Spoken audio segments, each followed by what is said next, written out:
Hello boys, Callum here, lovely to see you. Right, Mr. Beaulieu, let's clear my throat first, and then show you what's up with the Dark Souls.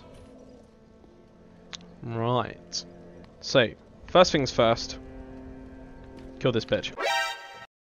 NANI? I'm joking. So, bottom left hand corner you have the durability for your weapons. What I'll do is I'll get a little box and I'll highlight it frame in frame. As said to you at work, I'm using the black blade because I had a lot of the Titanite shards left over, and if we do a comparison between that and the Uchi-Katana, the black blade is slightly heavier, but at +5 it has 30 overall damage more than what the Uchi-Katana is, even if I upgraded. Let's go and have a look at the upgrade for the Uchi quickly. Okay, so to upgrade the Uchi-Katana to a Uchi-Katana +5, it will give me 172 plus 68. The plus 68 bit that's the extra damage that comes from your dexterity. So you know how I said like weapons scale off of dexterity and everything, it runs off of that. Whereas the black blade, for example, he's already at 183, so even if I upgraded that, it's still around about 30 damage weaker. And the weapon stability, the higher the value, the smaller the amount of stamina is consumed when you're guarding attacks. So that actually makes it a lot more sense to go for the black blade. I'll tell you what, I'll put a little snippet in a little bit of me showing you where exactly you find the black blade.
But that's what I have as my main weapon now. When you go through the undead settlement,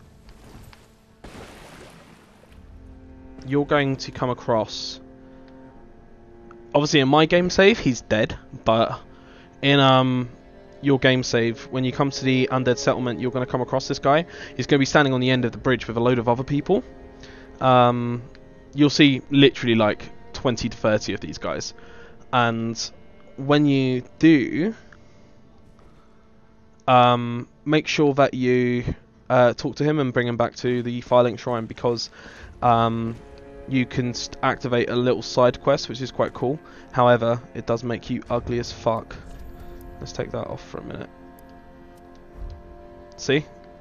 That's what they call hollowification. So you become hollow, more and more undead as time goes on. But he gives you bonus levels. Like, he gives you 3 levels, so you could literally just dump an extra ton of stuff into like dexterity or vigor or endurance. But yeah, so with that done, oh no, let's not use the dark sign. Estus ring, you want to pick that up. I believe that you find it in the tower that you're probably saving up the 20,000 souls for, if I remember correctly. I could be completely wrong, but I think that's where you get it. The Chlorophy ring, you'll find that at some point. I can't quite remember. I'd have to look at the wiki. But they increase your stamina recovery, which obviously for your build is imperative. The Pontiff's left eye is the one that you get from the soul of the Vault of the Boreal Valley if you transpose his soul with Joffrey, and that's the one that gives you extra HP with successive attacks. And the Carthus Milk Ring, which I believe you get from the area where the Deacons of the Deep are, slightly gives you a boost in dexterity and obscures rolling. So this little hiya! Oh, it's not a really good area to show it. Let me drink this up. Yeah, this is a naff area to show it. I'll show it off to you later. Yeah, so with transposing souls, you obviously have young Joffrey here, ugly little fucker. When you defeat the rotted Greatwood, you get this like kiln of some kind that you basically give to Joffrey, and the souls of the basically the elder souls that you kill off, you're able to transpose one of those souls in order to create new shit. So for example, I have the Crystal Sage's Rapier, which I can equip now. I don't have it equipped at the moment because I dumped a lot more damage into the build, like into the Dex build, than I would have thought. I can't see it. I'm being blind.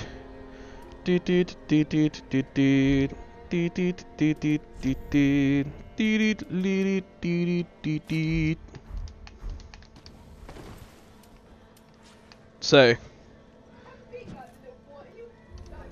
dual hand. Hiya! Hiya! So that's like the parry stance. So I can duke like that. That powerful attack. But if you notice, I do have less mana.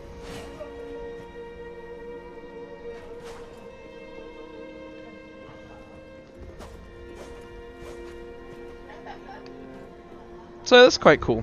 It's a cool weapon. Okay, so Halfway Fortress. The Halfway Fortress, if I remember correctly, is the top. Yeah, it's a little bit further on from where you kill the assassin and the guy with the poison spider shield. So this area is the big old swamp with the crabs, the one that you've heard so much about and somehow missed this area. There's a guy with a pike here. I'm going to stab him up. Hiya! He fucked up. Okay. So he's dead. We take a little tumble down here. These little dudes aren't too much of a pain. See? Easy as can be, mate. I like attacking these guys with the whip because it's just easier to clear them from a distance. They always seem to end up getting a cheeky hit on me. So for this cloister of them, I get the whip out, do a heavy attack, and make very quick work of them. Got the other two dudes here. Let's do that. So you see, the whip is also another weapon that scales off of dexterity, which is very handy to know. There you are. And then the... Oh, mate, get out of there. You can get out of here as well. Okay. Just take a quick little sip of Miestus.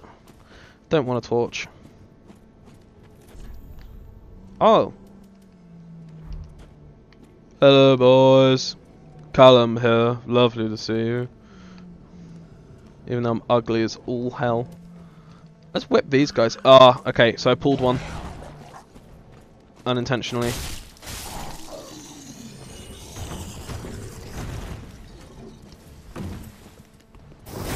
Nice old backstab. Yeah, get wrecked, son. So, that path, obviously, that I cleared earlier. So you go left from the entrance of the pike, like, with the 2 pikemen. You clear out those random shroom dudes. You make your way over here, because this path that I'm taking right now is, like, the most minimal effort possible to basically kill everything. And this guy, you want to kill as quickly as possible, because now none of these guys, apart from that sage up top, are roused, which means that you have a much easier time clearing this room. Otherwise, you get like a whole batch of them. So I almost fell off the edge there. Ooh boy. You can get some easy souls. It's not many, but they're easy. So it doesn't matter like how much you move about or how much you roll. These guys just don't pay attention. As long as you kill the one with the lantern. If you don't kill the one with the lantern, he wakes them all up, and then it's really not that hard. I'm kind of amping it up a bit more than I should do, but it's thanks lock on. It's easy. It's easy to do it like this. So you walk across that bridge.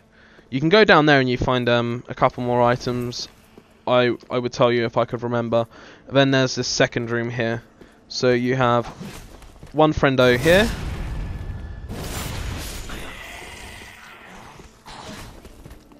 Another friendo here.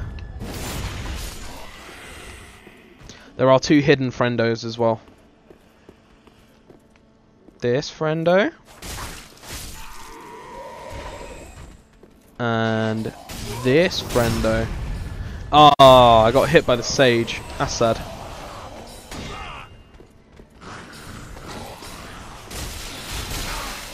Oh boy. What's that? Crystal gem? Oh boy. What's that? I'll have a look in a minute. I've never got one of those.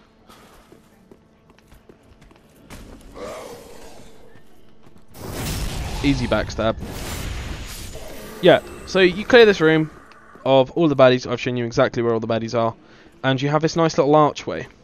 You can turn right and you go further into Farron Keep and towards the poisoned swamp where you were. But instead, you want to go up where all of these lovely graves are.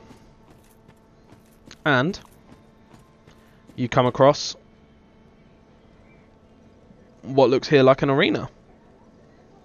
Now, this place is where you fight the Crystal Sage. So, hey! Easy. It really is as simple as that. I don't think you would have any trouble from now on.